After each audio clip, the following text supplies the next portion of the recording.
We provide you the platform to turn your dreams into reality. Give wings to your aspirations with KR Mangalam University. Bihar की सियासत में एक बार फिर हलचल मची हुई है। 2025 के विधानसभा चुनाव को लेकर एनडीए गठबंधन में सीटों के बंटवारे का मामला गरमाया हुआ है। क्या एनडीए का बिहार चुनाव का प्लान सबके सामने आ गया है या फिर इसे जानबूझकर उछाला गया है? ये सवाल हर किसी के दिमाग में घूम रहा है, क्योंकि बिहार की सियासी गलियारों में सीट शेयरिंग फॉर्मूला तेजी से चर्चा में है।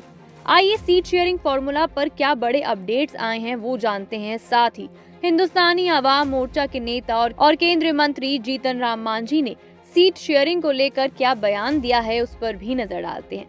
बता दें कि बिहार में इस साल के अंत में विधानसभा चुनाव होने वाले हैं और एनडीए की 5 पार्टियां बीजेपी, जेडीयू, लोक जनशक्ति पार्टी, हिंदुस्तानी आवाम मोर्चा और राष्ट्रीय लोक मोर्चा मिलकर मैदान में उतरने को तैयार हैं।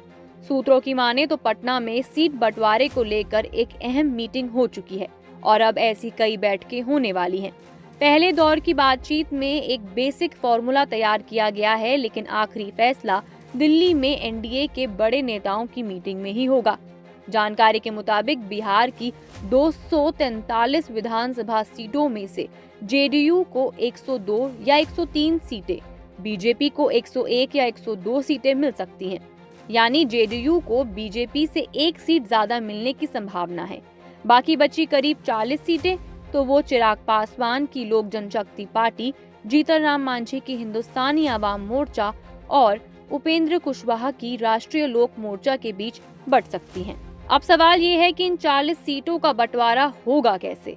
तो सूत्रों के मुताबिक चिराग पासवान की पार्टी को सबसे ज्यादा यानी 25 से 28 सीटें मिल सकती हैं, क्योंकि उनके पास 5 सांसद हैं। वहीं जीतन राम मांझी की पार्टी को 6 या 7 सीटें और उपेंद्र कुशवाहा की पार्टी को 4 या 5 सीटें मिलने की उम्मीद है।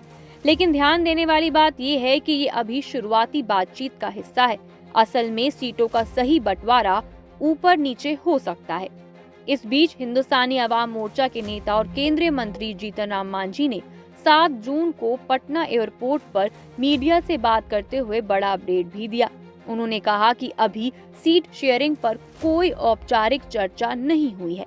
जुलाई तक इस पर बात होगी और अगस्त तक सीटों का फैसला हो जाएगा। एनडीए के सभी सहयोगियों को लड़ने और जीतने लायक सीटें दी जाएंगी। जब उनसे पूछा गया कि उनकी पार्टी कितनी सीटों पर लड़ेगी, तो मांझी ने बड़े आत्मविश्वास से कहा, हमारी तैयारी तो सभी 243 सीटों पर है। हमें लड़ना भी है और एनडीए को जिताना भी है। मांझी का ये बयान सियासी गलियारों में हलचल मचा रहा है। क्या ये दबाव की रणनीति है या फिर मांझी सचमुच बड़ा खेल खेलने की तैयारी में है? बता दें कि बिहार की सियासत में अभी बहुत कुछ बदल सकता है। एनडीए की कोशिश है कि गठबंधन में कोई दरार न आए और सभी पार्टियां मिलकर एकजुट होकर चुनाव लड़ें। लेकिन सीटों के बंटवारे का पेच फंस गया तो सियासी ड्रामा और बढ़ सकता है। दूसरी तरफ विपक्षी महागठबंधन भी अपनी रणनीति बना रहा है। ऐसे में बिहार का चुनावी रण बड़ा रोमांचक होने वाला है। आपको क्या लगता है, किसे कितनी सीटें मिलेगी और कौन किसके आगे रहेगा? अपनी राय हमें कमेंट सेक्शन में जरूर दें।